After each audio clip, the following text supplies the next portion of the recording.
Bienvenue sur Rise Above, le podcast. C'est ta coach Olénie. Merci de t'être branché avec moi aujourd'hui, que ce soit Spotify, YouTube. Toujours contente de t'avoir avec moi. Et c'est un privilège d'être dans tes oreilles ou dans ton écran aujourd'hui et que tu as choisi Rise Above.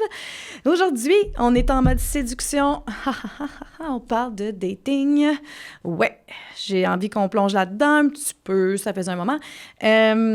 Parce que j'ai eu beaucoup de questions sur des sujets.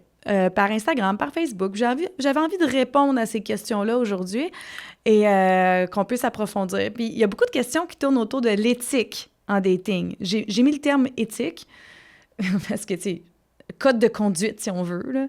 Genre, qu'est-ce qu'on doit pas, qu'est-ce qui est wrong, qu'est-ce qui est right, toutes ces choses-là. Fait que on va plonger là-dedans, on va s'amuser aujourd'hui par rapport à ça.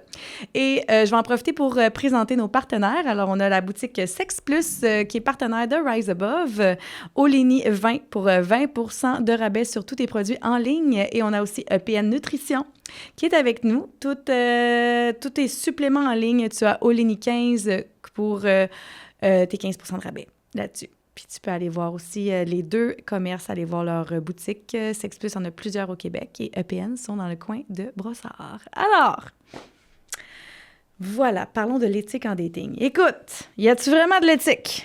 Je pense que des codes de conduite à avoir juste pour être un humain lumineux, on va dire. Puis faire vivre une bonne expérience à tous. Bien, j'explique qu'est-ce que je veux dire par là. C'est juste que je pense que quand on rentre en contact avec quelqu'un, que ce soit en dating, en relation, on a quand même une forme de responsabilité. T'sais, on rentre dans l'énergie de quelqu'un d'autre, puis ça peut être même n'importe quel type de relation. Moi, je porte la croyance que quand on rentre en relation avec quelqu'un, l'idée, c'est que la personne sorte en lumière de ce contact-là. Ou t'amener un petit peu de lumière dans sa journée. OK? Bon. Il peut y avoir des conversations qui sont plus difficiles, des situations qui vont pas comme, mettons, on veut qu'il y aille ou quoi que ce soit, ou genre des conflits. Et en même temps, il y a toujours moyen, avec la communication, de faire en sorte que tout s'en va dans un espace de lumière pareil, même s'il y a des ondes d'ombre de temps en temps. Le problème en dating, c'est que on connaît pas tout le temps les intentions de tout le monde, tu sais, et il y a un peu de tout, hein? Fait que c'est pas tout le monde qui a cette intention-là, même si nous, on a l'intention que d'aller là en toute lumière et toute bienveillance, c'est pas tout le monde qui a ça. Donc, c'est pour ça qu'on va parler de certains petits codes de semi-conduite ou peut-être des croyances ou peut-être des tabous. On va parler un petit peu de tout ça aussi.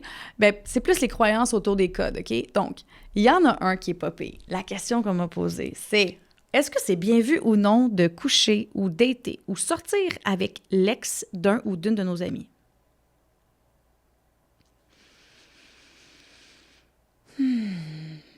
C'est tellement nuancé, ça, comme sujet.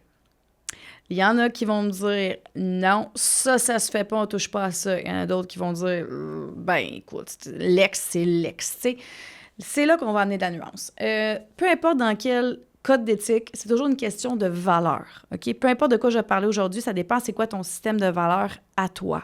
OK?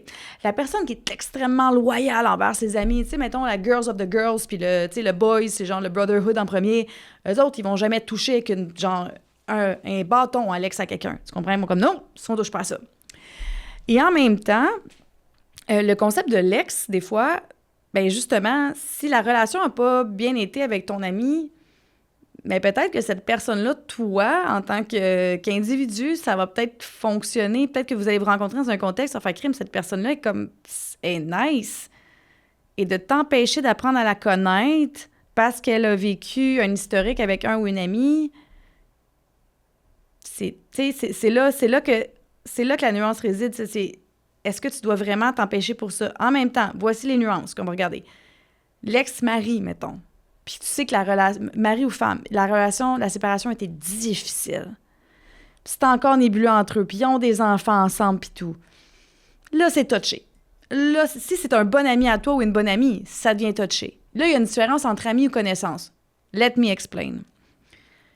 Moi, j'en connais du monde dans la vie. J'en connais vraiment beaucoup. Tu sais, à Saint-Hyacinthe, on se connaît toutes vraiment beaucoup. Hein? On s'entend, je vis dans une petite ville. Puis là, un moment donné, à 35, 40, là, si tu fréquentes quelqu'un de la ville là, qui est dans ta tranche d'âge, là, ça veut dire que c'est séparé, qu'il a sûrement eu des enfants en même temps que toi, là, puis que t'es quelqu'un qui connaît beaucoup de monde, ça se peut que tu finisses par connaître l'ex d'un autre puis te prendre un verre avec. Il y a des chances que ça arrive, ces affaires-là, tu comprends? Donc, c'est là la différence entre amis et connaissances, hein? Parce que moi, j'ai déjà eu ça, là, quelqu'un qui a fait comme... elle est partie à fréquenter mon ex. J'étais comme, on est des connaissances, toi puis moi. Il va falloir qu'on se calme. T'es pas ma chum de fille profonde avec qui je vais souper à toutes les fins de semaine puis toutes les semaines. Non, non. C'est comme, on n'est pas là, tu sais.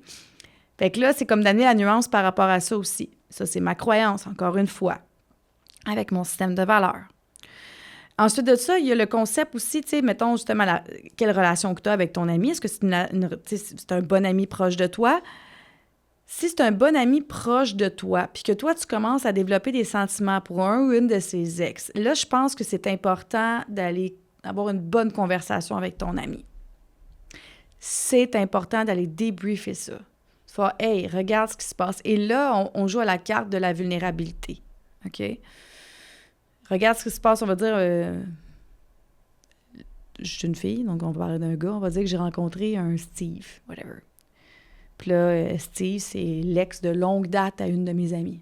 Puis tu sais, moi puis Steve, on s'est rencontrés, puis tu sais, vraiment, ça fit. Puis on a vraiment des atomes crochus, puis on a vraiment comme des choses en commun, puis tu sais, ça marche, c'est fluide, tu sais. Mais en même temps, je suis quand même relativement inconfortable parce que c'est un de tes ex, tu sais. Mais on nomme un de tes ex aussi. Puis là, c'est de voir, c'est comme toi, es-tu correct avec ça? Si on commence à se voir. Et en même temps, toi, si la personne, tu commences à la fréquenter, puis le Steve en question, puis que, tu sais, ça va super bien avec, mon ami aussi, si ça fait, mettons, elle est rendue avec un conjoint ou une conjointe, puis que, tu sais, ou c'est son ex de genre 5 ans, un moment donné, c'est comme sûrement qu'elle get over it, là, tu sais. Je veux dire, il y a ça aussi, là. Puis, il y a aussi cette notion-là, cette transparence-là d'en parler avec ton ami avant. Puis, ça se peut que la personne soit vraiment inconfortable avec ça, mais toi, c'est de voir, est-ce que tu es vraiment en train de développer quelque chose? Est-ce que ça vaut la peine aussi d'essayer cette relation-là puis de plonger là-dedans, tu sais? Parce que 2 types de réactions. Il y a du monde qui vont vraiment faire comme « Hey, pour vrai, c'est correct, là. J'ai vraiment passé à autre chose. » Puis ça, j'en connais plein, là, que c'est arrivé, là. Puis tout est parfait, là. Puis le monde, on fait comme « Hey, pour vrai, j'ai passé à autre chose, là. C'est vraiment un ex, puis that's fine. » Et il y en a d'autres que non, là. Tu sais, ça passe juste pas. Fait que, tu sais, toutes les réactions sont possibles de l'autre côté. Donc, toi aussi, quand tu décides que tu fréquentes ou que tu dates l'ex d'un ou une de tes amis, que tu lui dises ou non, il faut que tu t'attendes à ce que toutes les réactions de ton ami soient possibles et que tu les accueilles, ces conséquences-là, et que tu les comprennes que ça peut arriver, OK? Et après ça, c'est de voir aussi, toi, comment tu vis ça. Toi, si quelqu'un décide un ou une de tes amis proches, on commence par soi, OK? Si toi, ça te dérange profondément qu'un ou une de tes amis proches fréquente ton ex ou sorte avec ton ex ou couche avec ton ex, ben là, fais-le pas, là. Je veux dire, si toi, ça te dérange profondément, ben fais-le pas toi non plus. On commence par là, on s'entend? Et là, c'est là que le système de valeurs est différent. Si toi, ça te dérange pas, mais là, c'est là d'aller valider aussi au niveau de ton amitié avec l'autre pour ce chemin d'authenticité-là.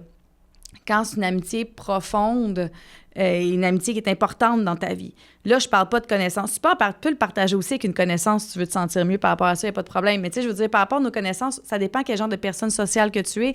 Mais si t'es quelqu'un qui a un gros cercle social, c'est que tout le monde va te connaître, tu vas finir par connaître tout le monde. Fait qu'à un moment donné, c'est comme tu vas rester dans ta bulle. Si, comme moi, tu restes dans une petite ville puis que ça se peut que tu fréquentes quelqu'un à un moment donné qui est l'ex d'un autre, t'es comme, bon, mais elle me connaît. Ben oui, c'est sûr qu'elle me connaît. J'ai eu une école de danse, il y a à peu près, genre, j'ai enseigné à peu près 3000 personnes. Fait qu'à un moment donné, c'est sûr que je connais du monde, tu sais. C'est sûr. OK? Fait que c'est ça peut arriver. Donc, c'est ça par rapport à ce sujet-là, c'est de voir aussi au niveau des valeurs, de voir vous êtes où, voir avec ton amitié, avec la personne, t'es où par rapport à ça. Est-ce que t'es quelqu'un que, justement, tu sais, c'est comme non. Ben, anyway, si t'es quelqu'un qui est hyper comme le non, je ferai jamais ça, l'ex de ton ami va même pas t'intéresser. Tu comprends? Bon. Mais c'est parce que si t'es rendu là puis t'as ouvert une porte, c'est parce que quelque part à l'intérieur de toi, tu avais cette envie-là d'y aller et quelque part à l'intérieur de toi, tu connais les conséquences aussi. C'est juste ça. OK? L'outil numéro 1 par rapport à ça, dans cette éthique-là, la communication. La communication avec la personne que tu commences à fréquenter. « Hey, je sais pas si je suis confortable.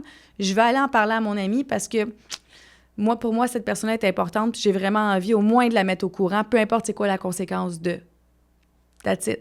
OK? Fait que juste ça va déjà amener un certain code de conduite puis un éthique, puis un respect et une lumière. Et comme je te dis tantôt, ça se peut que les deux personnes ne soient pas si contentes que ça, là. Tu sais, c'est correct. Mais toi, tu vas te sentir intègre là-dedans. Si tu décides que tu le dis pas, ben ça va finir par se découvrir anyway que tu as fréquenté l'ex.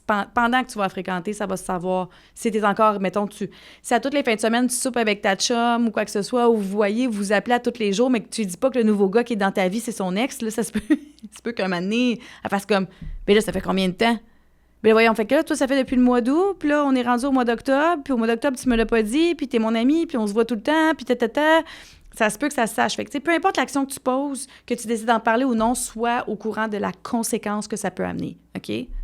Ça, c'en est un. Fait que ça, c'est un des trucs que je me suis posé comme question au niveau de l'éthique des codes de dating. OK? L'autre, ça a été... est-ce que je peux fréquenter plus qu'une personne à la fois? Oui. La réponse est oui. Et en même temps, la réponse est oui. Et oui, c'est quoi? Si tout le monde est conscient de ça, que tu fréquentes plus qu'une personne. Tu peux le faire aussi sans le dire. C'est possible. Encore une fois, on tombe dans la transparence. Tu sais, le manque d'éthique, c'est un manque de transparence. C'est toujours de même. En business, il n'y a pas d'éthique, c'est parce qu'il y a un manque de transparence, puis il y a quelque chose qui se passe en dessous. That's it. OK? Tu sais, toute vérité n'est pas bonne à dire. Ça veut dire que si tu dis que tu fréquentes plus qu'une personne, t'es pas obligé de nommer toutes les personnes, d'envoyer les comptes Instagram de toutes les personnes, puis dire à tous les soirs, mettons à une, fait comme, hey, qu'est-ce que tu fais ce soir? Ah, je peux pas, on pourra pas se voir ce soir, j'ai d'autres plans. T'es pas obligé de dire, j'ai un plan avec Marc-Antoine ce soir, ça va souper à 7h, puis ça se peut très bien qu'on essaye tel jouet sexuel à 20h30. On se parle la semaine prochaine, Stéphane. T'es pas obligé de faire ça, OK? Ça, t'es pas obligé, OK? Tu peux, par contre, dire que t'as d'autres choses, mais si la personne te pose la question puis te dit, ah ouais, t'as-tu une autre date? Ben, je t'invite à dire oui. Que de dire non. Tu sais? Fait que, tu sais, si la personne ne pose pas de question, mais pas obligé d'arriver avec la réponse. Si la personne pose la question, elle a ta responsabilité, c'est de donner une réponse, OK?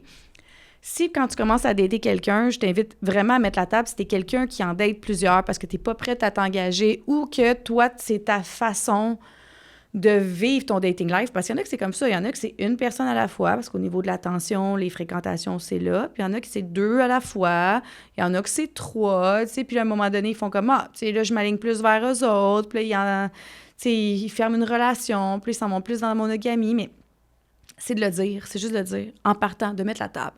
De dire que toi, présentement, tu es dans une phase de ta vie où est-ce que tu es en exploration de voir quel genre de personne convient, quel genre de mode de vie tu as envie de vivre en relation. Et pour ça, tu laisses tes options ouvertes. Et que si l'autre personne devant toi, elle n'est pas à l'aise avec ça, elle va pouvoir se positionner puis dire « Ah, moi, je pense qu'on va laisser faire, on se datera pas parce que je suis pas confortable là-dedans. » Ou « Ah ouais, moi aussi, j'en fréquente plus qu'un ou une, puis c'est correct, tu sais. » Fait qu'il y a ça aussi. Mais quand tu rouvres la porte à l'autre, que tu es capable d'y ouvrir la porte sur toi, comment tu vis ta relation présentement avec elle ou comment tu as envie de vivre les relations, l'autre, ça y ouvre la porte à prendre une décision si ça lui convient ou non de rester là. That's it. C'est juste ça. Simple de même. Mais oui, tu as le droit de fréquenter plus qu'une personne si tu veux, puis tu es en célibat, puis que tu n'as pas dénommé ton engagement envers quelqu'un profondément, comme quoi que c'est ton chum ou ta blonde ou que c'est ton copain ou que tu as envie d'être en exclusivité, même en fréquentation exclusive.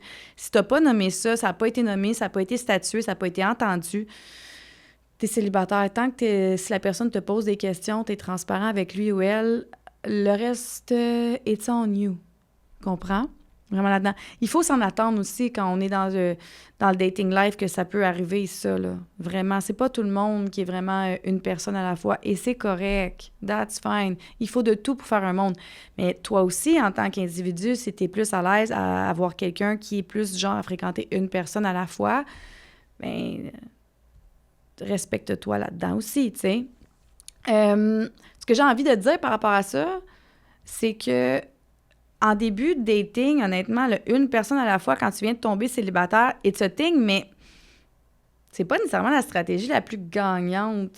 En ce sens que t'es pas obligé d'avoir des aventures puis d'approfondir avec 3 personnes en même temps, mais d'aller prendre un café par-ci, par-là avec une nouvelle date, ça peut être quand même relativement intéressant si t'es pas encore vraiment fixé sur ce que tu veux puis t'as envie d'explorer au niveau du dating. Ça, c'est juste ma suggestion de coach en séduction.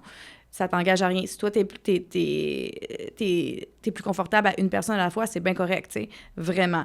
Moi, je sais que perso, je suis quelqu'un que j'ai un horaire tellement occupé que gérer plus qu'une personne, c'est impossible. Si les périodes de ma vie où j'ai fait ça, c'était des périodes où est-ce que j'étais dans aucun désir relationnel. C'était vraiment comme, genre d'être un plus fréquemment, viens d'en rencontrer un là, c'est correct, celui-là, il est là prendre un café, un verre, moi, que c'est cool, that's it. Mais que si, mettons, on me disait, hey, toi, tu veux-tu t'engager prochainement? No. Fait que là, tu sais, c'était plus facile de danser. Mais quand j'arrive dans une idée où est-ce que je veux m'engager, mais je peux pas faire ça, tu sais. Fait que ça dépend aussi comment que t'es faite et tout. Encore une fois, on est dans la même dynamique que le sujet de tantôt avec sortir ou dater l'ex de ton ami. Transparence. Mets la table directement avec la personne concernée, les personnes concernées. Même, tu peux commencer à dater quelqu'un, puis t'en dates pas un autre, puis là, tout d'un coup, t'en croises un autre dans un événement, puis là, crime, vous allez prendre un café, 2 cafés, puis t'es comme, aïe, elle est intéressante, nomme-les à l'autre. Tu sais, surtout si vous étiez exclusif, nomme-les, tu sais, qui s'est passé, que t'as rencontré quelqu'un d'intéressant pour toi, je t'invite à le nommer. Si la personne, elle voit que t'es moins en moins disponible, tu sais, au lieu de faire ça comme ça, je t'invite à le nommer. Surtout si vous avez nommé l'exclusivité, là. Si vous n'avez pas nommé l'exclusivité, ben puis que tu as mis déjà la table que tu voyais plus qu'une personne, ben t'es pas nécessairement obligé de le nommer, mais quand même, si l'autre te pose des questions, oui. Si elle pose pas de questions, c'est que l'autre personne de l'autre bord doit faire la même chose aussi, tu sais. Mais c'est toujours ça. Si la personne te pose une question, mets une réponse honnête et transparente. D'accord? Ça va juste déposer de la sécurité. Puis ça va faire que peu importe le outcome de la relation, vous allez avoir vécu une belle expérience. OK? Même si ça s'est pas fini comme vous vouliez ou quoi que ce soit, vous allez avoir vécu une belle expérience. Puis là, je vais avoir mon petit côté mom là, qui va arriver au niveau de fréquenter plus qu'une personne à la fois, OK? Là, les histoires là, de ne pas se protéger dans ce temps-là, guys, c'est pas vraiment brillant, OK? Juste de même. Là, j'y vais, là, je fais ma petite moralisatrice, là. Si tu fréquentes plus qu'une personne à la fois, là, même si tu as été faire ton petit test là, de ne pas te protéger à un, faire confiance à l'autre, là, ça amène des surprises, OK? Non, en disant « Ah, c'est une bonne personne, je vais faire confiance. » Ça fait combien de bonnes personnes à qui tu fais confiance puis qu'elle a fait confiance? OK. Juste le dire. Là, j'y vais là, parce que, je veux dire, j'ai entendu des histoires là, de clients et clientes là, qui ont pu avoir des surprises, OK, avec des personnes de confiance. Fait que, tu sais, là, quand tu fréquentes plus qu'une personne à la fois, sois responsable, s'il te plaît, au niveau de ta sexualité. Pour tout le monde. C'est juste ça qui attire. OK? Puis c'est pas parce que la personne te présente ces tests-là que c'est comme « Ah, c'est fine, OK, né. » Si elle fréquente plus qu'une personne, avec combien de personnes qui a fait ça aussi, tu ne la connais pas. On fait pas le bénéfice du doute ici. Il y a des affaires pas cool qui circulent, pas de bénéfice du doute, tu te protèges, that's it. C'est bon? OK? Fait que ça, c'était mes 2 sujets, finalement. Mais pas mes 2 sujets, mais mes 2 plus grosses questions que j'ai eues par rapport à l'éthique dans le dating. Mais si on y va avec une règle claire, à la base, OK? Dépose la table tout de suite sur quel genre de relation tu as envie de vivre, comment tu vis ton expérience de dating présentement. Peu importe dans quoi, c'est toujours de déposer l'intention. Autant que le sujet 1, qu'on parle de l'ex d'un ami, bien, c'est de déposer l'intention de « Hey, mes options sont ouvertes et en même temps, j'ai besoin d'en parler avec mon ami parce que tu m'intéresses, mais mon amitié est importante pour lui ou pour elle. » Bien, pour moi, l'amitié avec lui ou elle est importante, tu sais. Fait que j'ai besoin d'en parler avant qu'on aille plus loin. Parce que j'ai envie de préserver une belle amitié. Puis là, la journée que ça va plus loin, bien, si l'autre est confortable, toi, t'es confortable, tu sais, vous avez un blessing, si tu veux. Et en même temps, il y en a plein qui vont dire « J'ai pas besoin d'attendre la validation d'un autre. » Ouais, mais tu sais, une amitié, ça peut vraiment perdurer dans le temps. Des fois, une histoire amoureuse, peut-être que oui, peut-être que non. Tu sais, c'est toujours un coup de dé. C'est de voir dans quel coup de dé tu as envie d'envoyer. Mais en même temps, encore une fois, tu mets la table, tu es transparent, transparente. Même chose quand tu fréquentes des gens. Plus qu'une personne, transparent, transparente. On ouvre la porte, t'es pas obligé de dire tous les détails. Tu réponds aux questions quand on te les pose. OK? C'est ça, finalement, l'éthique. C'est juste d'être honnête dans les communications, dans nos intentions, d'avoir une intention de vivre une bonne expérience avec l'autre, d'être transparent par rapport à nos besoins puis où est-ce qu'on veut aller avec ça. Et que si la relation se transforme avec le temps, de le nommer. Dans les 2 sphères, c'est une transformation dans la relation. Une, c'est dans celle de l'amitié, qui va amener une conversation vulnérable.